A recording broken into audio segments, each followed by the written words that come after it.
What's going on, you rogues, rumbles, and renegades? Welcome to a brand new episode of the Rogue Country Podcast, episode 69, with the one and only Jesse Daniel. You know we love Jesse Daniel. We are bringing him over for his first ever UK tour. We get into that, but first, a word from our sponsor. Today we are brought to you by Pick Print Screen Printing. They're a Liverpool-based family-run hand screen printing company, and I love these guys. They do my t-shirts, they do the Rogue Country t-shirts, they do Josh Bettis' t-shirts. So if you need band merch, workwear, business uniforms, club or sports team wears, or apparel lines, please get in touch with them. They use eco-friendly inks. It's all done by hand, and they're just an incredible company to work with. I love them, and you should go support them. So keep it rogue and use Pick Print Screen Printing in Liverpool. And if you want to keep it rogue, we are bringing you the best country and root shows in the UK. Of course, we have the mighty Jesse Daniel playing London on the 14th of August, Swansea on the 15th of August, and Birkenhead on the 16th of August. London is completely sold out. Birkenhead is half sold out. Swansea is selling well. You do not want to miss these. Also in August, we are bringing the incredible Tommy Prine to the Swinging Arm in Birkenhead on the 30th of August, and we aren't stopping there. You know we're doing the Hank 100 shows in September. On September 17th, on the Sunday, we are doing an all-dayer at the Swinging Arm in Birkenhead, and we are doing an amazing event at the Bunkhouse in Swansea, both on the same day. Tickets are available for the Swansea show right now in our link tree. And we are not stopping there, guys. We are so proud to be bringing the local honeys to Future Yard Birkenhead on the 9th of November.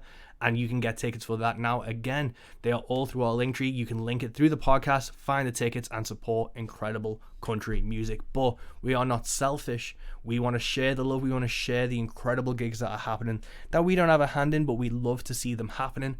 Rustic Stomp Festival is happening on the 14th to the 16th of July. The lineup is sick. You do not want to miss it.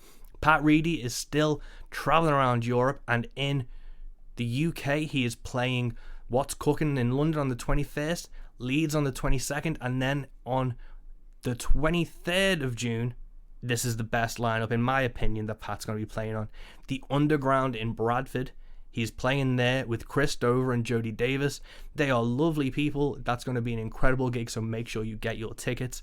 Bernard Band opening for Reverend Payton's Big Damn Band on the 18th of July in Leeds. There is so much amazing country music happening, and it's because of you people listening and supporting and buying tickets that it all gets to happen. So thank you. Of course, we aren't stopping there in the Rogue Country world. If you want to support us, you can buy our t-shirts or our mugs at our Bandcamp. Again, it's all linked through the podcast, so you can look stylish and support independent country music while you're at it. Or while you're having your favorite coffee or your favorite cup of tea, you can support Rogue Country and have a Rogue Country mug. Isn't that the good stuff?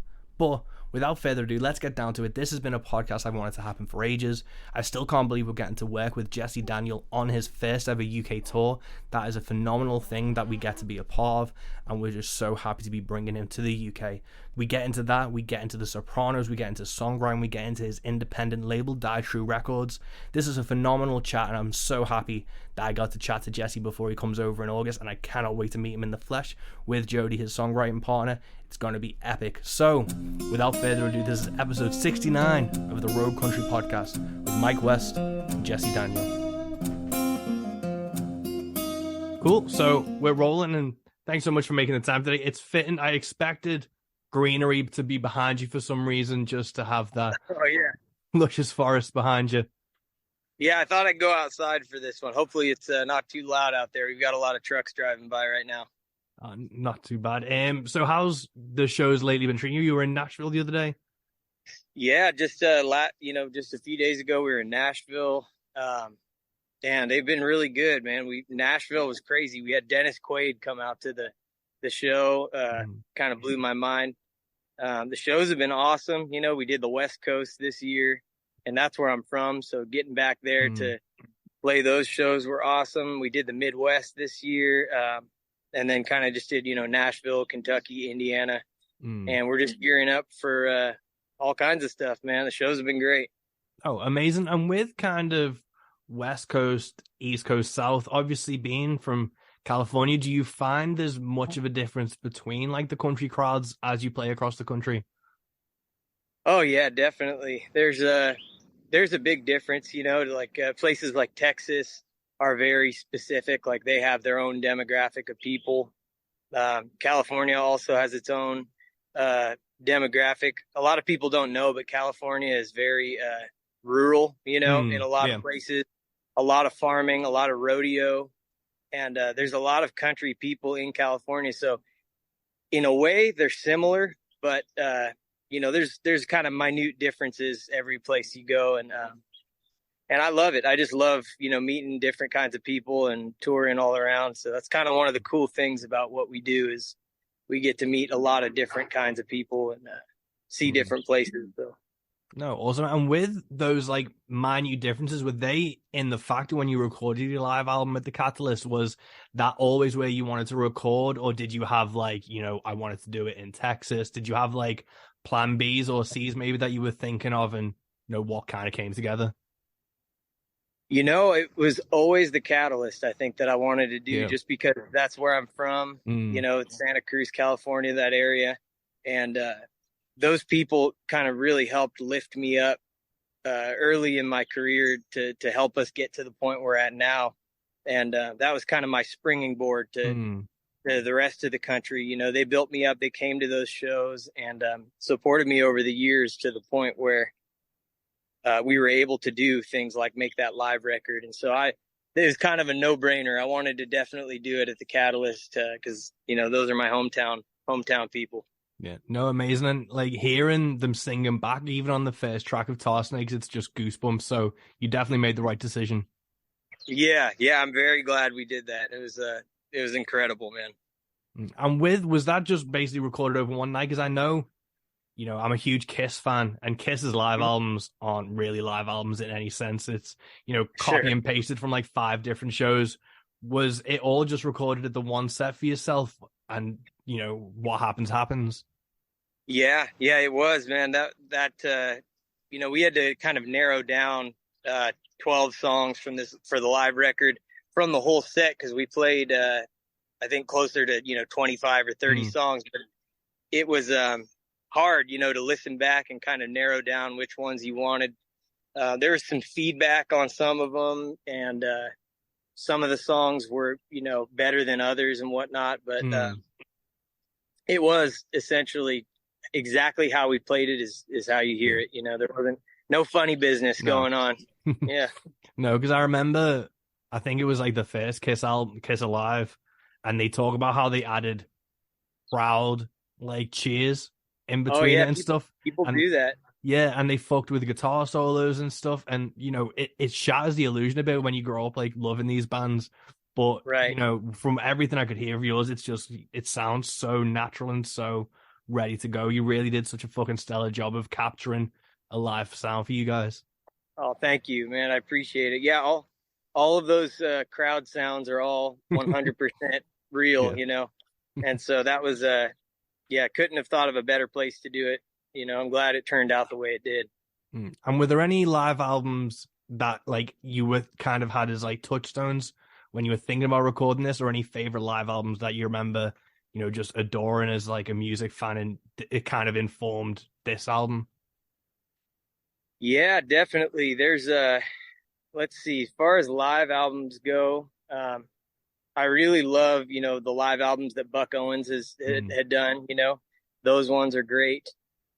There's one where I can't remember. I think it's just Buck Owens live at the Nugget mm, Casino.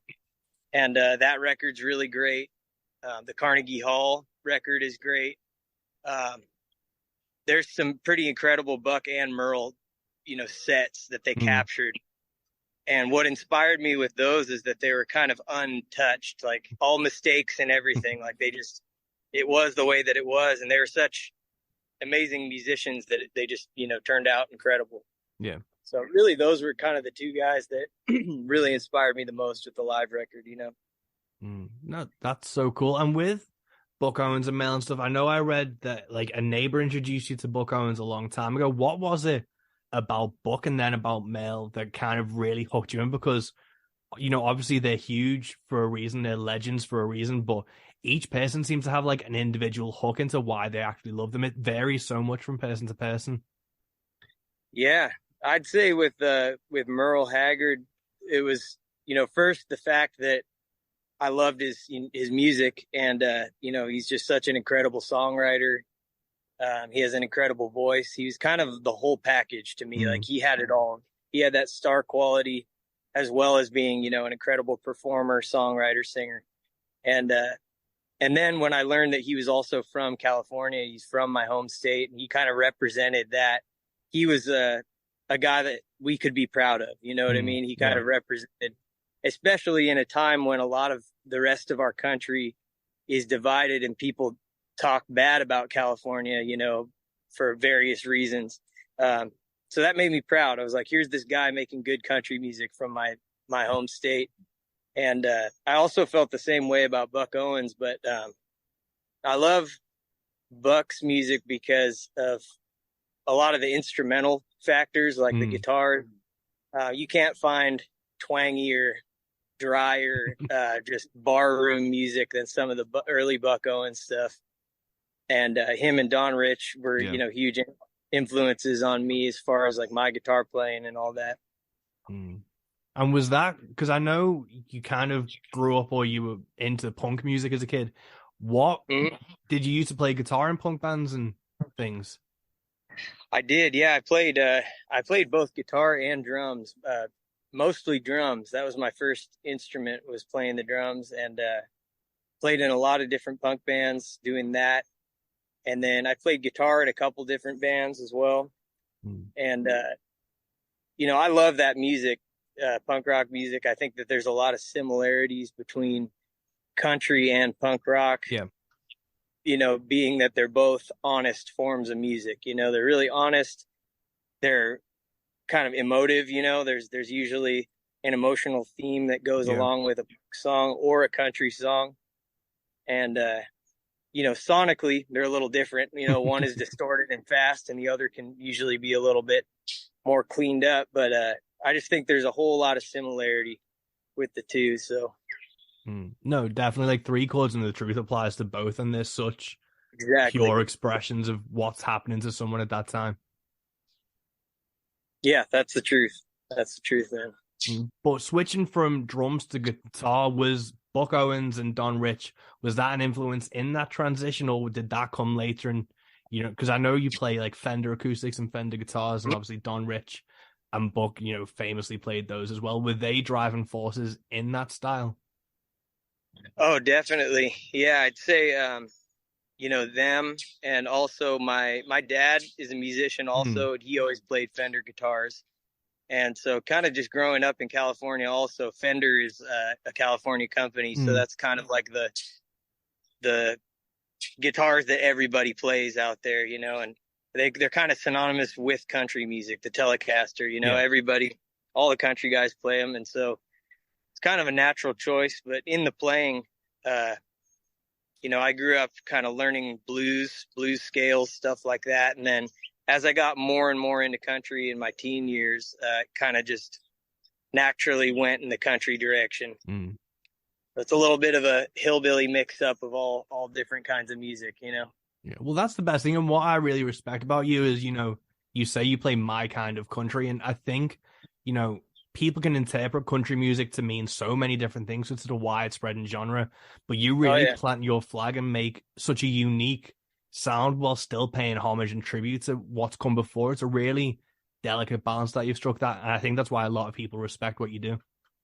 Oh, thank you, man. That means a lot. Appreciate that. No, but with kind of fusing those, I know Billy Joe Shaver was a big influence on you, and you have such incredible story songs like Clayton Was a Cowboy or Champion. Outside of kind of country music, do you have like literary influences that have kind of inspired those, or even movies and TV that have, because there's so many of your songs that could be made into, books or comics or films or TV. Do you have that like sensibility and influence? Yeah, a little bit. I grew up reading a lot. Um, I read all the books that they kind of require you to read in school. Mm. I really enjoyed reading as a kid. I remember reading like murder mystery stories when I was a kid a lot.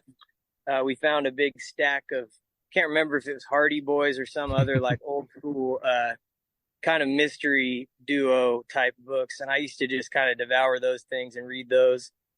Um, I loved books like, To Kill a Mockingbird, kind of all the classics and whatnot. And Films also, I love movies, shows. I love anything with a good story, and I think that stuff all kind of has helped to form the way that I write songs. Mm.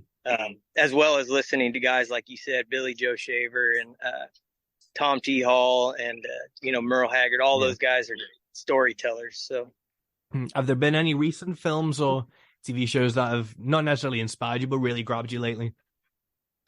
man, I'm a late bloomer with this one, but I've been getting into The Sopranos, Oh. watching that show recently.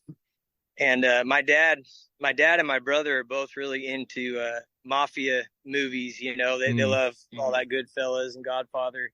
And so I was like, you know what? I haven't seen this. I'll give it a try. And it is an incredible show. To anybody who hasn't seen it yet, I think like 20, 25 years later, Yeah. it's still a good show. You should check it out. So this is your first time watching The Sopranos? First time ever. Yeah. Have you finished it yet, or are you still going through it? No, we're about halfway through, I think. What a treat. I only watched it for the first time a few years ago. I've got it on Blu-ray, Oh, yeah. and I keep seeing like Sopranos memes pop up lately, and I'm like, I need to rewatch this fucking thing because it's so good. It is. It's incredible.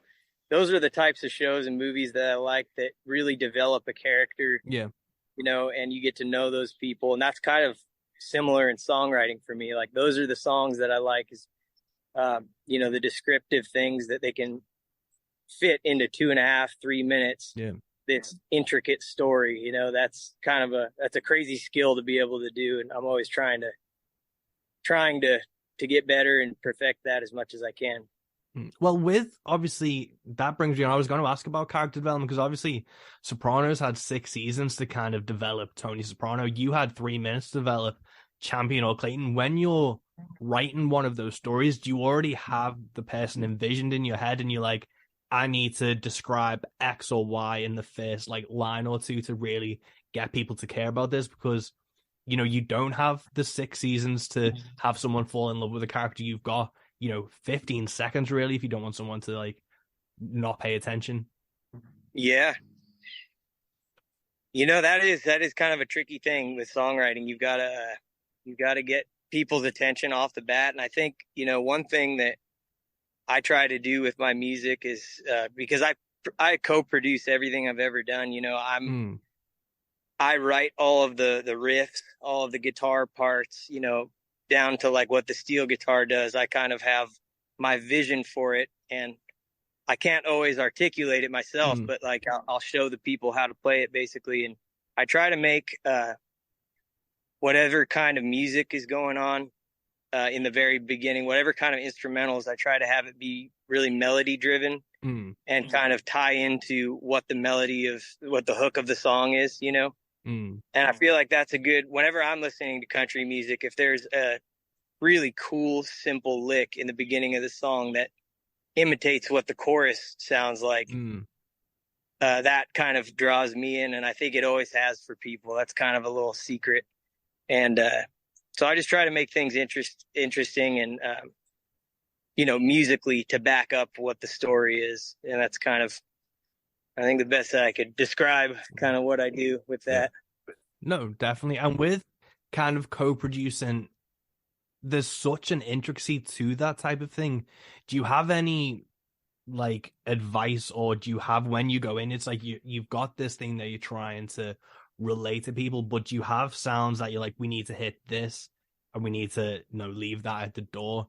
Do you have that like as an overarching theme, or do you go album by album for that kind of vibe? I've got kind of both.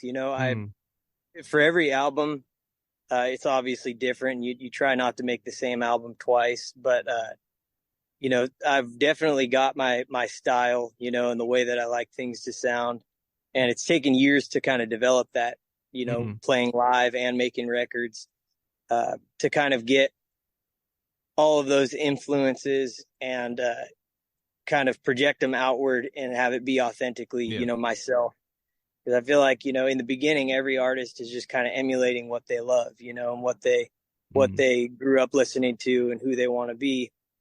And so, when we make records now, I try to, like you said, have kind of an overarching, like, general style and theme, that we go for. That is my Mm, kind of country, yeah. But yeah, every album's got its own heartbeat and soul and all that. No, awesome. And I assume the next record's a mafia murder mystery, That's it, exactly. It's like gonna a be about concept. Sopranos. Yeah, man, don't tempt me. That's a good idea. That is a good idea. With him playing live, obviously you've been touring around America. You're coming over to Europe for July and August. Have you played over in Europe and the UK before?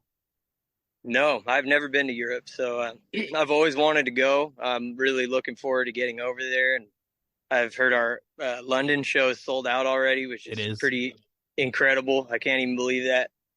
So yeah, I'm really thankful to the people that have got tickets, and I can't wait to get over there.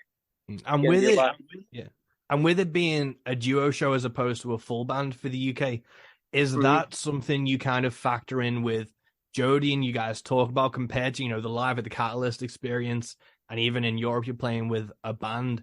Do you have kind of a game plan or an idea of how you want to orchestrate the set in a way for when you come over and do these three shows?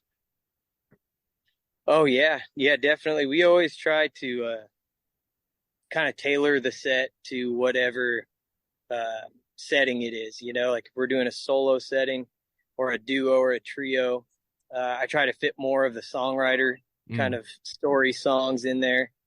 And I like to do that too with the band, but I try to fit more, a little bit more bangers, I guess, as the kids say, the real hard hitting tunes into a full band set so that, I get to let the band show off a little bit Mm. and put on an energetic show. So it's cool. We're going to get to do a little bit of both in Europe. Mm. We'll do some full band stuff. And then I think all the UK dates are duo, Mm-hmm. but we will be back with the full band. No, amazing. And with coming over to Europe and the UK for the first time, do you have any kind of hopes in terms of like touristy stuff? Because I know it's hard as a tour musician, you kind of fly by and through towns and things. So is there Yeah. anything you're hoping to try and catch? Because I know you're doing like France and Spain and you come into the UK. Yeah. Yeah, man. We definitely want to do all the touristy stuff we can because we don't get a lot of time to see cool stuff. We always joke around that you get to see a gas station bathroom in every town. You're just Yeah. seeing gas stations and green rooms. And so I want to see, I would love to go through, Paris, see the Eiffel Tower. Um, there's a bunch of stuff in England that I want to check out. Jody's already got kind of a list of things that we wanted to try to do. Uh, but yeah, if there's any time, I definitely want to check out all the scenery we can. Mm. I would love to do some fishing while I'm over there in Europe because my birthday is on August 5th. I think we'll be in Spain. I'm pretty Oh, sure. cool. And so I'm gonna see if I might be able to do some Spanish fishing if we can. Oh, that'd be awesome. I was saying to Josh, who's obviously opening for you guys Oh, on the I UK lost tour. audio on Oh, you. hello, can you hear me now? Can you hear me now? Now I can. There we go. Cool. Oh, great. Yeah. Well, I was speaking to Josh, who's playing with you guys in the UK, and it would be almost criminal to not be able to get some rods and be able to fish because Wales is gorgeous and it's right next to Oh a yeah. coast. Birkenhead's right next to the River Mersey, so hopefully Wow. we can arrange something to get some fishing done at some point. Oh, definitely. Yeah, I hear they like to carp fish Yeah, in England. People do a lot of carp fishing, so yeah, that yeah. would be great. I'm really thankful to Josh too for opening those shows, and he's going to be kind of driving us because I'm not 100% sure I can drive on the other side of the street. I got to watch him do that a little bit Yeah. first. But It definitely takes some getting used to. But with fishing and stuff, I was just gonna say, weirdly, I got a message off my wife's uncle, and he was like, "What type of fish is this?"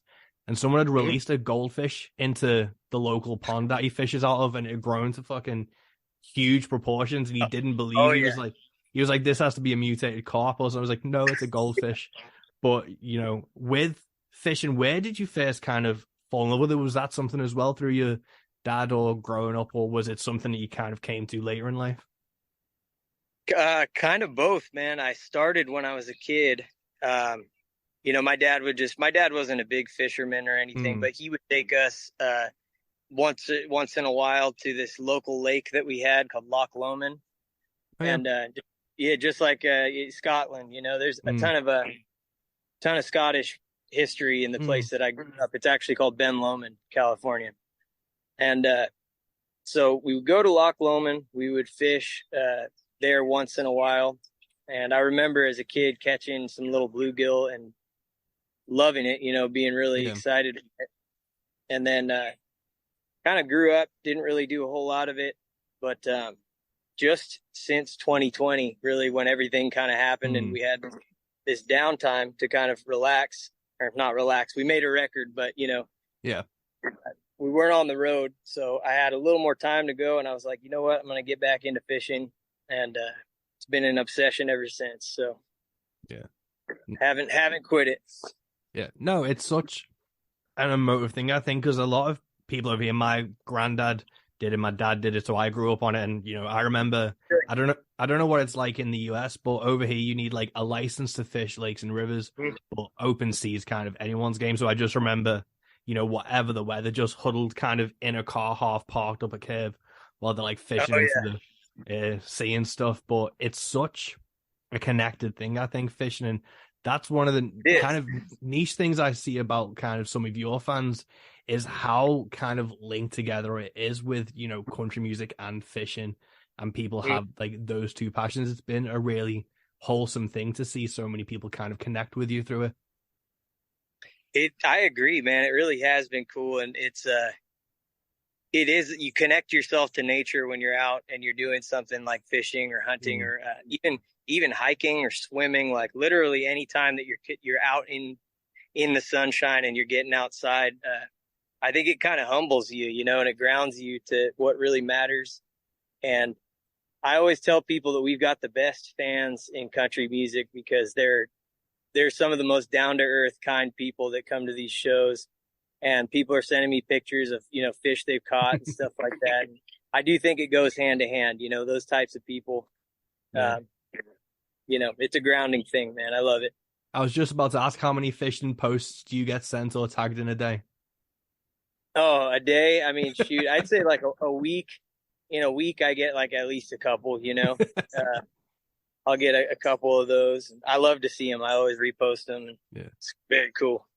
Yeah. No, that's so cool. And with like obviously coming over to the UK, hopefully you'll get to do that. But with kind of fishing in general, is there any kind of bucket list goals you want to do? I remember I always talk to my dad about hopefully one day kind of doing the heavy duty stuff off a boat with like swordfish and things. Do you have any like Oh yeah, wild like bucket list goals of those? yeah, definitely, man. I achieved one of those a while back. I got to go fish for yellowfin tuna, Nice. and we caught some big tuna, and I've never had something fight so hard. It was pretty incredible. Um, but yeah, I would like to catch Wells catfish. Hmm. I've heard that those are in Europe, and they grow to be like the size of cars, pretty much. They're huge. Hmm. So there's a bee there. Uh, yeah, I'd like to do that a lot. I love fly fishing, so I'd like to go fly fishing. At some different places in the U.S. Hmm. You know, Colorado, Montana, places like that. No, that's awesome. And About it. Also, I'd love to catch a 20-pound bass. That's another big, that's another big goal. But all in time. yeah, and hopefully if you come back to the UK for a longer stretch, you can do some fly fishing and stuff up in Scotland because that's gorgeous as well. Wow. Yeah, I didn't know they did that. That's awesome. Yeah, but with going back to tour and stuff, again you mentioned it before, but with Dennis Quaid coming out, how did he just show up at a show or did he connect beforehand or? Yeah, so Dennis, I guess, was friends with Layla. Layla Tucker, who's opening.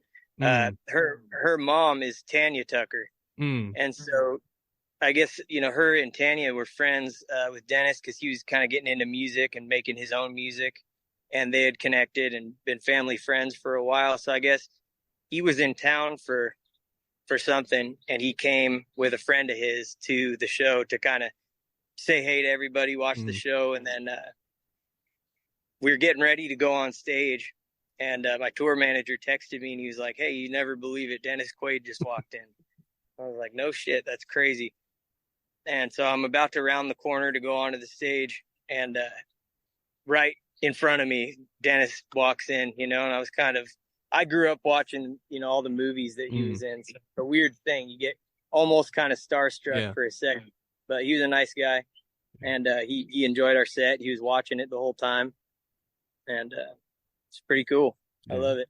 Yeah. No, that's like one of the incredible things about music is it's just, no matter who you are, no matter what your status is, everyone enjoys music, and it's incredible to see, it just become like a great equalizer almost for like anyone to go and enjoy a live show. Exactly. Yeah, that's it. It's a very human thing, to enjoy music. Mm. And going back to Live at the Catalyst, you said obviously you did like 25 songs. Was it hard when you were like doing the selection process to kind of capture, the three albums you've done since 2018 and get a good mix of those? Or was it kind of with Rolling On being the latest album, you wanted to kind of showcase those in the live sets more? Or what was the kind of process, even in a live show, making sure you kind of hit the albums and showcasing the songs from your career for the last like few years? Yeah, that we always try to kind of throw an equal mix of the first record, Rolling On and Beyond These Walls, Hmm. and to kind of mix those together. And obviously, we try to play more songs off of the newest records, Hmm. just because that's what we're out there promoting. Uh, but it's hard because we don't always get to play all the songs, and there's always somebody who's like, "Hey, I wanted to hear St. Clair's Retreat or Hmm. Coming Down Again." It's like, "Oh, we didn't play that one." So I kind of take those things to heart and keep them in my Hmm. head, and try to incorporate them on the next time around. Hmm. With the live record, I sat for a long time and just kind of worked out every song on the set, which song ended in the same key as the Hmm. song it would go into, so that it would blend. Hmm. And we put an enormous amount of time and rehearsal time into trying to get that show to be just tip top, Hmm. as good as it can be. Awesome. And with obviously all you guys are on fucking fire in on this record and live. How much rehearsal goes into it? Like a live show for when you're about to go on tour. How often or when do you start rehearsing before you go on tour? Usually, usually when we're on the road throughout the year, we kind of start it out and we'll do, I guess, maybe about a month, 3 weeks, 2 weeks before we hit the road. We'll really start hitting the rehearsals hard Hmm. and making sure that everything's dialed and kind of working out all the kinks. But throughout the year, things kind of evolve and Hmm. change, just because we're playing so much that you end up kind of rehearsing every night on the road. Yeah. And during sound check, before the show, you're able to kind of, throw in new songs, work Hmm. things out. Uh, so I think by that point that we made the live record, things had already shifted around a little bit, to Hmm. make things more comfortable and more seamless. Oh, cool. And with kind of, are you working on new music now? Are you putting new songs into sets? We definitely are working on new music, and I hope to get into the studio at some point this year or early next. But we're kind of saving those songs. I've got Hmm. I've got a new record's worth of songs to record, but I like to wait until they're recorded and out there Yeah. before we play them, just so that people can really enjoy them. The way we are meant to have them Hmm. heard. Yeah. And with Jody, she's a huge part in kind of co-writing, playing alongside you, tour manager and all things like that. With, you know, writing a song, when do you kind of take it to her or show it to her, or is it just you're humming around the house or in the van and, it kind of collaborates organically from there? Yeah, that's a good question. We've kind of done it all of those ways that you described. It's been over the years. It's kind of been an evolving thing. Mm. when Jody and I first got together, we kind of both connected on our love for country music and just for music in general. Mm, She also loved punk rock and rock and roll and blues and a lot of the same stuff that I liked. And so we would just go on, we would drive, go on road trips or camping trips or whatever, like, people when they first get together do. mm, And we would just write in the car or in the van. We would just write quite a bit, like her ideas and her songs that she had started. I would read through and then be like, oh, that's a great idea. And we'd kind of collaborate mm, that way and vice versa. And nowadays we're on the road so much that it's kind of hard to write on the road. But when we get home, that's usually when all the flood of inspiration kind of comes. And mm. I'll just kind of, if she's doing something else, I'll call her into the room and be like, hey, I've got this idea here. She's really quick to be able to collaborate. She's a great songwriter and has really good Mm. sensibility. No, awesome. And when and how did you guys meet? We met at a place called Bandit Town in California. It's up in the mountains, and Whitey Morgan. Yeah. Yeah, so it's Whitey Morgan and his gal Jen. It's their place that they owned, and they do Mm. shows and events up there over the years. So I was playing up there at Bandit Town, and Jody was tattooing because she used to be a tattoo artist for a lot of years, and we met up there. I saw her, and I was like, I want to get to know her. Mm. And so I went up and I got tattooed by her, and that's kind of the rest is history. That, We just hit it off. that's awesome. What was the tattoo? I'll show you. It's this one right here. It's a little rooster. Oh, You see? amazing. Oh, that's so sick. Yeah, she did the little rooster. Yeah. Right on. And when kind of, because obviously I've been dealing with it to book these shows, when did she kind of take over that role as well? Because I feel, in life and in music, you can only really trust people as far as you can throw them. So to have Yeah, this kind of partnership, it just kind of makes sense for it to become not necessarily all encompassing, but you're not going to trust anyone else more to be able to handle your best kind of interests. And so when did Jody kind of take over those responsibilities and things? yeah. Jody, she kind of took things over around, really around 2018, 19. Um, Jody had been helping, kind of from the time we got together, even 2017. But she officially, I think, started taking over on a lot of that stuff like management, Mm, 2018. And, Jody and I were screen printing our own shirts, staying up all night to make sure they were dry in time mm, for the show the next day. And Jody just works her butt off all the time, even still today. I mean, the workload has gotten more and more and more the more success we've got. And luckily now, she's been able to find, we have a good booking agent. His name's Josh. He mm, helps out a lot. And we've had other help over the years. But yeah, Jody is the motor under the hood mm. of Jesse Daniel that kind of keeps everything running. And she's got one of the strongest work ethics out of anybody I've ever met.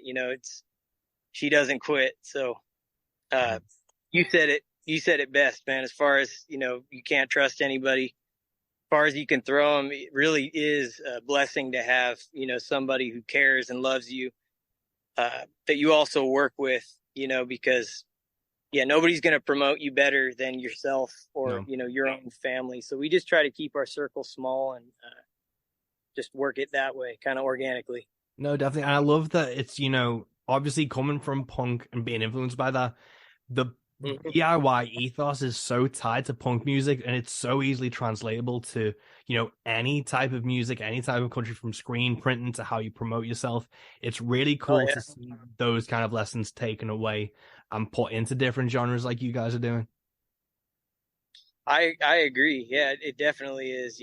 That's what we've done since day one with our label, Die True Records. I mean, like I said, it started with us just screen printing shirts in our house, and now it's grown into the label that we put all our music out, and it's a business that we're able to make a living Mm. off of, and I'm very, very thankful for that we're able to play music and uh, pay the bills, keep on making records. With Die True Records, what was the kind of catalyst behind that? Obviously, you've talked about like this DIY punk ethic. Was that the same thing? Because I know a lot of artists starting out, they kind of have this dream of record labels coming in, saving them, and kind of doing all the work for them.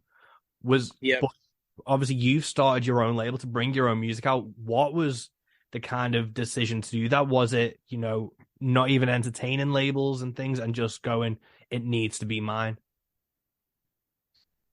I think, yeah, like what was the thought process with that? Mm, yeah. Man, from the beginning, that we were definitely those people that we kind of had the idea of, I hope a label comes to, I hope a label comes to our rescue, Mm, and helps us out with like getting our records out and everything. But we never, uh, sorry, my cat is here to say hello. This is Tater. awesome. But yeah, from the beginning, I mean, we always wanted a label, to pick us up and to do Mm, that, especially starting out because you're kind of naive and you have this idea that they are going to save you and yeah. help you out with all that stuff. But kind of as we progressed and learned more about the industry, I kind of learned that the traditional format of a label who's like, all right, kid, here's your big chance, here's a check for Mm, $1 million and this and that. It's like those days are kind of long over, yeah.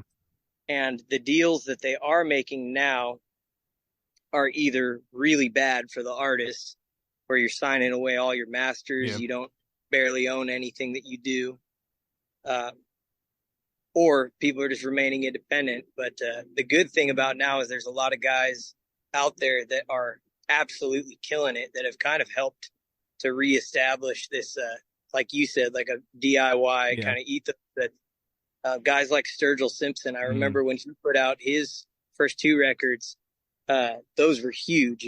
Those were just very inspirational records, and to me, because here's this guy, he doesn't have a label, he's just doing it with a distribution. yeah. That's it, and he's having this success in the underground country realm. So I've kind of taken inspiration from guys like that.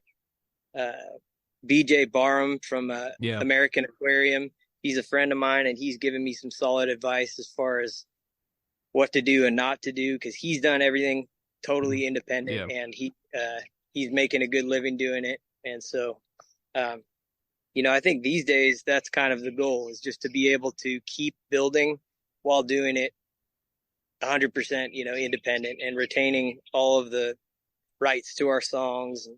I don't want anybody to ever tell me what kind of hat to wear, what, that's, we could never, we're too stubborn for that. So it's the way we got to do it. Yeah. No, definitely. I think that's the thing to do. But with kind of your label, is it distribution is the thing that you kind of get outside help? Because I remember I pre-ordered, which Yeah. kind of blew my mind. I pre-ordered your record through my local record shop in Liverpool, which, to have an independent label and an independent record be able to be bought on the other side of the world, it's a Oh, yeah. fucking incredibly beautiful thing. Is distribution one of the things you get kind of help with via another service or something? Yeah, yeah, we do. So that's the distribution we've done through on the last, well, I should say, Rolling On and Beyond These Walls. We've done distribution through Soundly Music, Mm, and they're kind of similar to somebody like 30 mm, Tigers, who they're a label, but they're a distribution yeah. label. So um, those companies are, really all you need as far as that goes, and they've helped us with the distribution and getting those records out to places like the UK and Mm, all over the world. And as an artist, that's all you really want. If you're already doing everything else yourself and yeah. you're making your way with it, um, you just kind of need somebody to get it out there and Yeah. get it out to those record shops. And so, they've helped us with that. And then the Die True is just kind of Jody and I, um, basically working, uh, you know, on everything from design to packaging the record Mm. to shipping. Jody does all the shipping, still, which is a pretty crazy task because we have a Mm. lot of orders that come in. But she handles all the kind of day-to-day label stuff. No, that's awesome. I saw you did like two recent t-shirt designs that are absolutely killer with kind of how you envision designs and things. Do you have not necessarily any influences, but is there any kind of art styles and things that you love? Because you have such a great like neo-traditional style things, which I assume might be because of Jody's like kind of tattooing background and a mutual Mm-hmm. love there.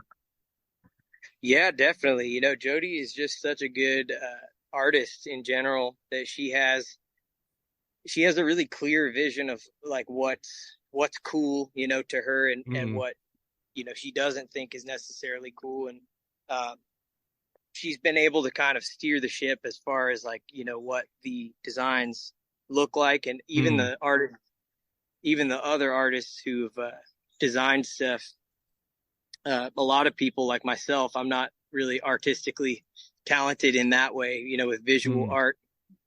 So I might email somebody to make me a shirt, and then the first draft, I'd be like, all right, that looks good, but she knows exactly what she wants. So Yeah. she's able to be like, hey, can we try a different color gradient or this or that? And, whether it's her making the designs herself or kind of showing somebody else how to do it, she's a pretty masterful artist. Mm.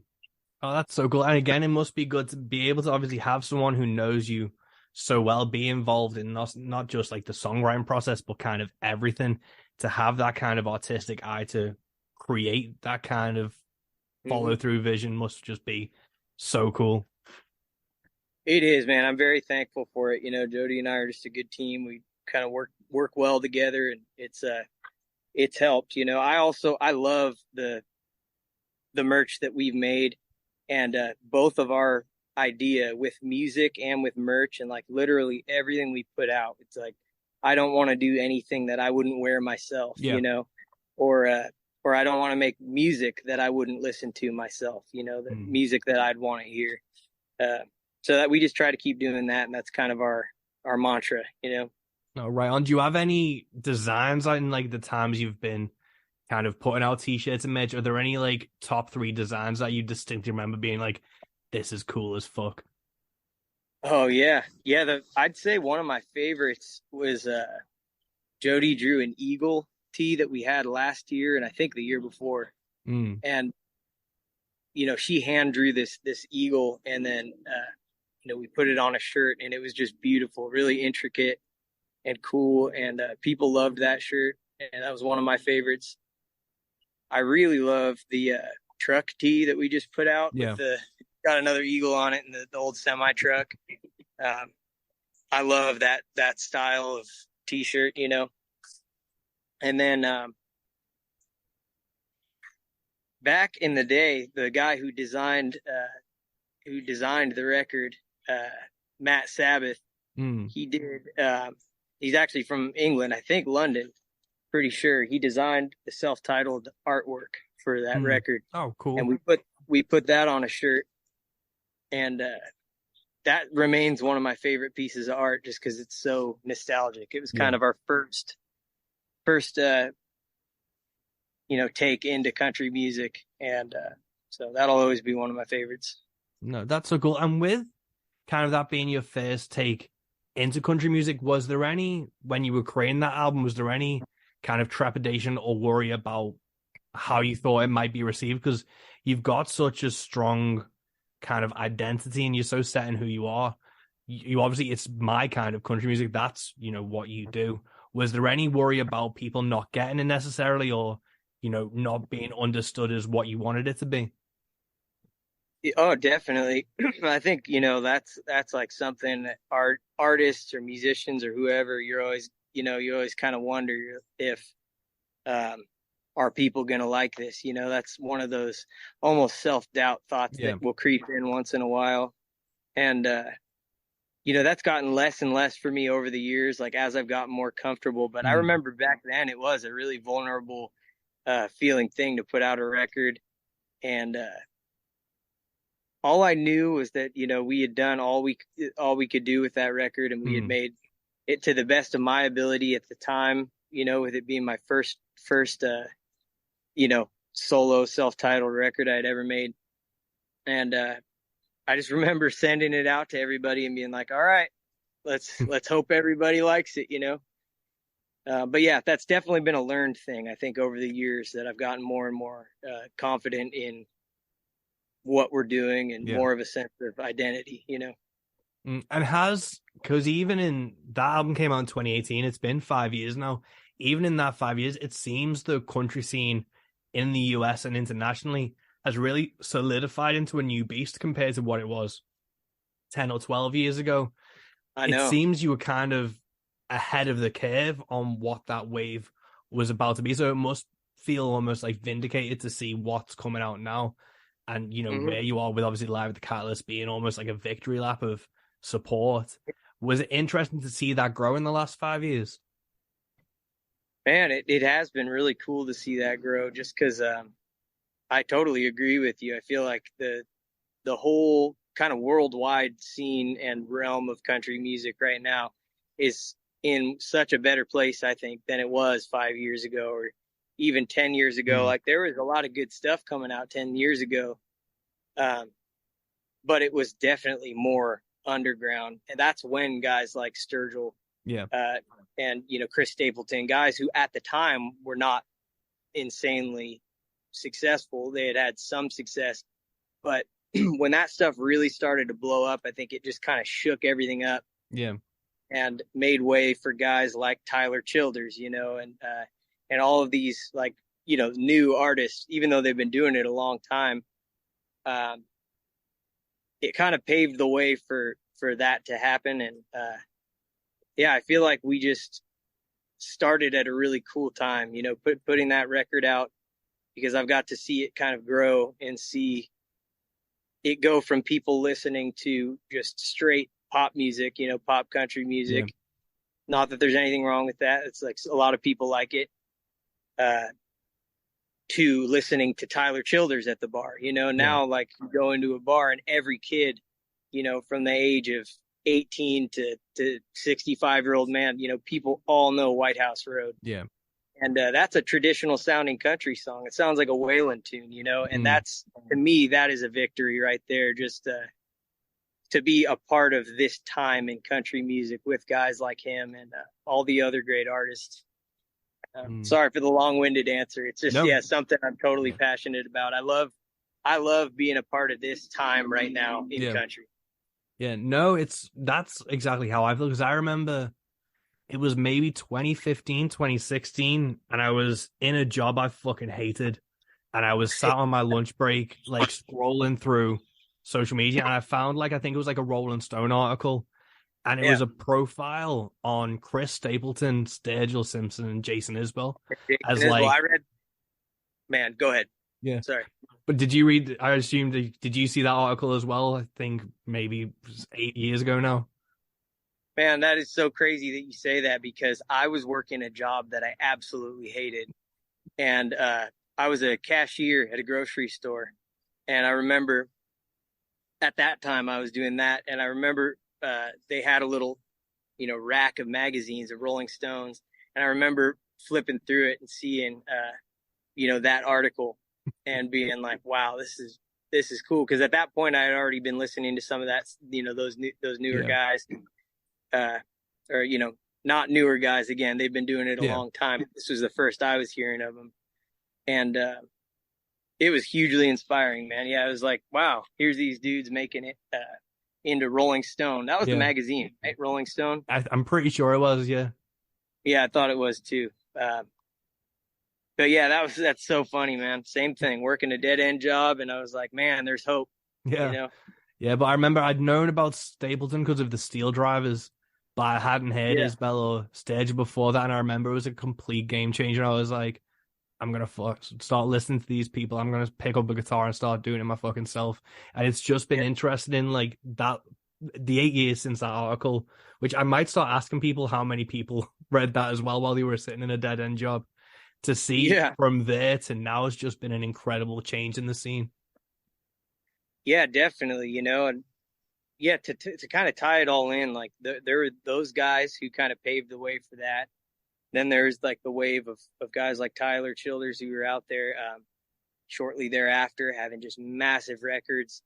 Uh, and it's different from, like you said, even 5 years ago, because I feel like now to have success, depending on what you think, success is to you, to me, success is like if we're selling out rooms, consistently, if we're having people come out to these shows and buying records and singing the words to the Yeah. songs, and it keeps getting better, that's success to me. Mm, Um, but I think it's possible. That success is possible because of the kind of renaissance that yeah. happened 10 years ago, 5 years ago. It's just been kind of building. And I think things are coming to a head now where I hope it just keeps getting cooler. We're just Yeah. going to keep putting out good country music and hopefully it gets more popular. And yeah, proud to contribute to it. Yeah, man. Well, I think a sold out London show a tribute like is the proof in the pudding of it being pretty fucking cool. Because I know a lot of people are excited to see you over in the UK. Oh, I can't wait, man. That's going to be so fun. And there we have it. That's episode 69 of the Rogue Country podcast in the bag. Thank you so much for listening. Please leave a review wherever you listen to podcasts. Make sure you go see Jesse Daniel on his first ever UK tour in August. It is going to be phenomenal. Get your tickets through our link tree. And yeah, in the meantime, keep doing the things you love, keep supporting the things you love. Peace.